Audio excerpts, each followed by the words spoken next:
आज हम 21वीं सदी की सबसे बड़ी पर्यावरणीय चुनौतियों में से एक ग्लोबल वार्मिंग के बारे में चर्चा करेंगे। सबसे पहले समझते हैं कि ग्लोबल वार्मिंग क्या है। ग्लोबल वार्मिंग का अर्थ है पृथ्वी के औसत तापमान में लंबे समय तक होने वाली वृद्धि। इसका मुख्य कारण वातावरण में ग्रीनहाउस गैसों की बढ़ती मात्रा है। यही प्रक्रिया आगे चलकर क्लाइमेट चेंज, हीटवेव, बाढ़, सूखा और अन्य चरम मौसमी घटनाओं को जन्म देती है। अब ग्रीनहाउस इफेक्ट को समझते हैं। सूर्य से आने वाली ऊर्जा पृथ्वी तक पहुंचती है। पृथ्वी इस ऊर्जा का एक भाग ऊष्मा के रूप में वापस अंतरिक्ष में भेजती है, लेकिन वातावरण में मौजूद ग्रीनहाउस गैसें इस ऊष्मा के कुछ हिस्से को रोक लेती हैं। जब इन गैसों की मात्रा अत्यधिक बढ़ जाती है, तब पृथ्वी का तापमान भी बढ़ने लगता है। अब ग्लोबल वार्मिंग के प्रमुख कारणों पर चर्चा करते हैं। सबसे बड़ा कारण है फॉसिल फ्यूल्स का दहन।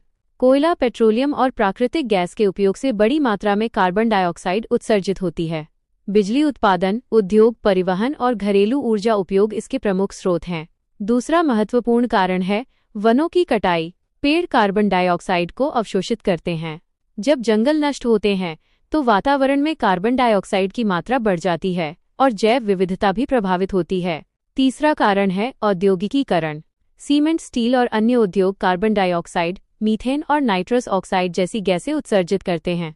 परिवहन क्षेत्र भी एक बड़ा योगदान करता है।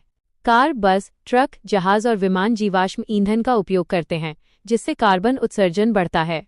कृषि क्षेत्र से पशुपालन और धान की खेती के कारण मीथेन गैस निकलती है, जबकि रासायनिक उर्वरकों के अत्यधिक उपयोग से नाइट्रस ऑक्साइड उत्सर्जित होती है। खराब वेस्ट मैनेजमेंट, लैंडफिल से निकलने वाली मीथेन, खुले में कचरा जलाना तथा बढ़ता शहरीकरण भी ग्लोबल वार्मिंग को बढ़ावा देते हैं। इसके अलावा एयर कंडीशनर और रेफ्रिजरेटर में प्रयुक्त हाइड्रोफ्लोरोकार्बन अर्थात HFC भी अत्यधिक ग्लोबल वार्मिंग क्षमता रखते हैं।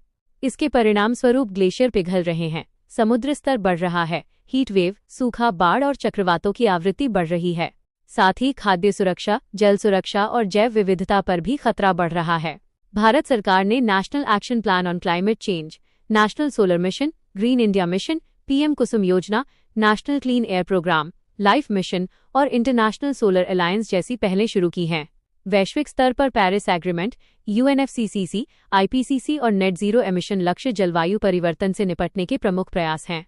UPSC के लिए याद रखें, ग्लोबल वार्मिंग मुख्य रूप से मानव गतिविधियों जैसे जीवाश्म ईंधन उपयोग, वनों की कटाई, औद्योगिकीकरण और अस्थिर कृषि पद्धतियों का परिणाम है। ग्रीनहाउस गैस उत्सर्जन में कमी, नवीकरणीय ऊर्जा, वनीकरण और सतत जीवन शैली ही जलवायु सुरक्षा और सतत विकास का आधार हैं।